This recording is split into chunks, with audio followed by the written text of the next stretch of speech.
بسم اللہ الرحمن الرحیم۔ حضرت ابو ہریرہ رضی اللہ تعالیٰ عنہ فرماتے ہیں کہ تم لوگ اس وقت ہماری حالتیں دیکھتے کہ ہم میں سے بعضوں کو کئی وقت تک اتنا کھانا نہیں ملتا تھا جس سے کمر سیدھی ہو سکے۔ میں بھوک کی وجہ سے جگر کو زمین سے چپٹا دیتا اور کبھی پیٹ کے بل پڑا رہتا تھا اور کبھی پیٹ پر پتھر باندھ لیتا تھا۔ ایک مرتبہ میں راستے میں بیٹھ گیا جہاں کو ان حضرات کا راستہ تھا۔ اول حضرت ابو بکر صدیق رضی اللہ تعالیٰ عنہ گزرے۔ میں نے ان سے کوئی بات پوچھنا شروع کر دی۔ خیال تھا کہ یہ بات کرتے ہوئے گھر تک لے جائیں گے اور پھر عادت شریفہ کے موافق جو موجود ہوگا اس میں تواضع فرمائیں گے، مگر انہوں نے ایسا نہ کیا۔ غالباً ذہن منتقل نہیں ہوا یا اپنے گھر کا حال معلوم ہوگا کہ وہاں کچھ بھی نہیں ہے کھانے کے لیے۔ اس کے بعد حضرت عمر فاروق رضی اللہ تعالیٰ عنہ تشریف لائے۔ ان کے ساتھ بھی یہی صورت پیش آئی۔ پھر نبی کریم صلی اللہ علیہ وسلم تشریف لائے اور مجھے دیکھ کر مسکرائے اور میری حالت اور غرض سمجھ گئے اور ارشاد فرمایا، ابو ہریرہ میرے ساتھ آؤ۔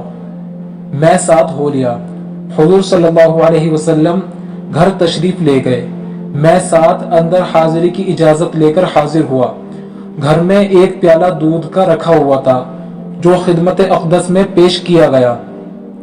دریافت فرمایا کہ کہاں سے آیا ہے؟ عرض کیا کہ فلاں جگہ سے حضور صلی اللہ علیہ وسلم کے لیے ہدیے میں آیا ہے۔ حضور صلی اللہ علیہ وسلم نے ارشاد فرمایا، ابو ہریرہ جاؤ، اہل صفا کو بلا لو۔ اور اہل صفا اسلام کے مہمان شمار ہوتے تھے۔ یہ وہ لوگ تھے جن کے نہ گھر تھے، نہ در تھا، نہ ٹھکانہ تھا، نہ کھانے کا کوئی مستقل انتظام۔ ان حضرات کی مقدار کم و بیش ہوتی رہتی تھی، مگر اس قصے کے وقت 70 تھی۔ حضور صلی اللہ علیہ وسلم کا معمول یہ بھی تھا کہ ان میں سے 2 4 کو کسی کھاتے پیتے صحابی کا کبھی کبھی مہمان بھی بنا دیتے، اور خود اپنا معمول یہ تھا کہ کہیں سے صدقہ آتا تو ان لوگوں کے پاس بھیج دیتے اور خود اس میں شرکت نہ کرتے، اور کہیں سے ہدیہ آتا تو ان کے ساتھ حضور اقدس صلی اللہ علیہ وسلم خود بھی اس میں شرکت فرماتے۔ حضور صلی اللہ علیہ وسلم نے بلانے کا حکم دے دیا۔ مجھے گرا تو ہوا کہ اس دودھ کی مقدار ہی کیا ہے جس پر سب کو بلا لاؤں، سب کا کیا بھلا ہوگا، ایک آدمی کو بھی مشکل سے کافی ہوگا، اور پھر بلانے کے بعد مجھ کو ہی پلانے کا حکم ہو گیا، اس لیے نمبر بھی اخیر میں آئے گا جس میں بچے گا بھی نہیں۔ لیکن حضور صلی اللہ علیہ وسلم کی اطاعت کے بغیر کوئی چارہ بھی نہیں تھا۔ میں گیا اور سب کو بلا لایا۔ حضور اقدس صلی اللہ علیہ وسلم نے ارشاد فرمایا کہ لے ان کو پلا۔ میں ایک شخص کے پیالے حوالے کرتا اور وہ خوب سیر ہو کر پیتا اور پیالہ مجھے واپس دیتا۔ اسی طرح سب کو پلایا اور سب سیر ہو گئے۔ تو حضور اقدس صلی اللہ علیہ وسلم نے پیالہ دست مبارک میں لے کر مجھے دیکھا اور تبسم فرمایا، پھر فرمایا کہ بس اب تو میں اور تو ہی باقی ہیں۔ میں نے عرض کیا کہ بے شک۔ فرمایا کہ لے پی۔ میں نے پیا۔ ارشاد فرمایا اور پی۔ میں نے اور پیا۔ بالآخر میں نے عرض کیا کہ یا رسول اللہ اب نہیں پی سکتا۔ اس کے بعد حضور اقدس صلی اللہ علیہ وسلم نے سب کا بچا ہوا خود نوش فرمایا اور پھر وہ ایک پیالہ دودھ اس کے بعد ختم ہوا۔ نبی کریم صلی اللہ علیہ وسلم کی خدمت میں کچھ لوگ حاضر تھے کہ ایک شخص سامنے سے گزرا۔ حضور اقدس صلی اللہ علیہ وسلم نے دریافت فرمایا کہ تم لوگوں کی اس شخص کے بارے میں کیا رائے ہے؟ عرض کیا کہ یا رسول اللہ شریف لوگوں میں سے ہے، واللہ اس قابل ہے کہ اگر کہیں نکاح کا پیام دے دے تو قبول کیا جائے، کسی کی سفارش کر دے تو مانی جائے۔ حضور اقدس صلی اللہ علیہ وسلم سن کر خاموش ہو گئے۔ اس کے بعد ایک اور صاحب سامنے سے گزرے۔ حضور اقدس صلی اللہ علیہ وسلم نے ان کے متعلق بھی سوال کیا۔ لوگوں نے کہا کہ یا رسول اللہ ایک مسلمان فقیر ہے، کہیں منگنی کرے تو بیاہ نہ جائے، کہیں سفارش کرے تو قبول نہ ہو، بات کرے تو کوئی متوجہ نہ ہو۔ آپ صلی اللہ علیہ وسلم نے ارشاد فرمایا کہ اس سے پہلے جیسوں سے اگر ساری دنیا بھر جائے تو ان سب سے یہ شخص بہتر ہے۔ مطلب یہ ہے کہ محض دنیاوی شرافت اللہ کے یہاں کچھ بھی وقعت نہیں رکھتی، کچھ بھی عزت نہیں رکھتی۔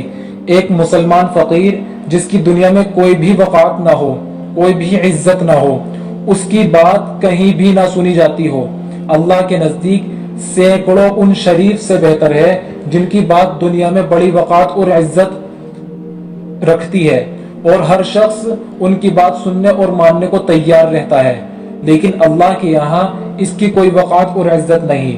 دنیا کا قیام ہی اللہ والوں کی برکت سے ہے۔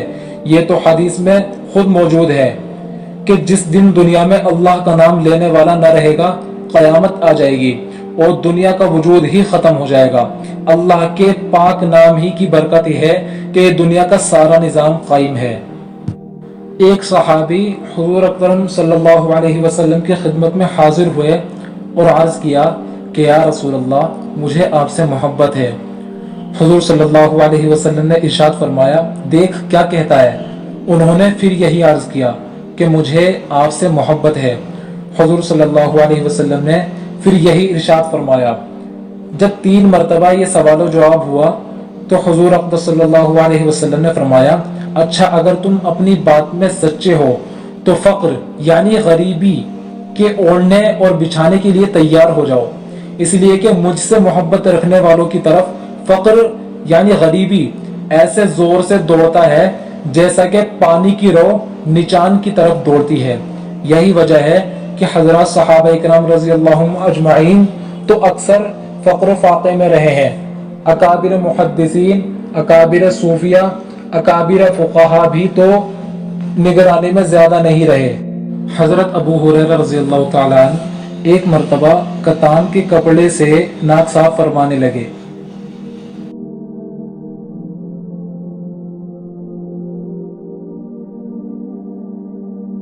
کیا کہنے ابو ہریرہ رضی اللہ عنہ کے کہ آج کتان کے کپڑے میں ناک صاف کرتا ہے، حالانکہ مجھے وہ زمانہ بھی یاد ہے جب حضور اقدس صلی اللہ علیہ وسلم کے منبر اور حجرے کے درمیان میں بے ہوش پڑا ہوا رہتا تھا اور لوگ مجنون سمجھ کر پاؤں سے گردن دباتے تھے، حالانکہ جنون نہیں تھا بلکہ بھوک تھی، یعنی بھوک کی وجہ سے کئی روز کا فاقہ ہو جاتا تھا، بے ہوشی ہو جاتی تھی اور لوگ سمجھتے تھے کہ جنون ہو گیا ہے۔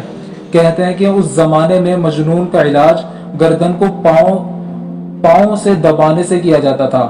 حضرت ابو ہریرہ رضی اللہ تعالیٰ عنہ بڑے صابر اور قانع لوگوں میں سے تھے، کئی وقت فاقے میں گزر جاتے تھے۔ حضور اقدس صلی اللہ علیہ وسلم کے بعد اللہ نے فتوحات فرمائے تو ان پر تونگری آئی، اسی کے ساتھ ہی بڑے عابد تھے۔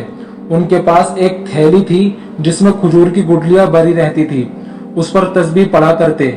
جب وہ ساری تھیلی خالی ہو جاتی تو باندھی اس کو پھر بھر کر واپس رکھ دیتی۔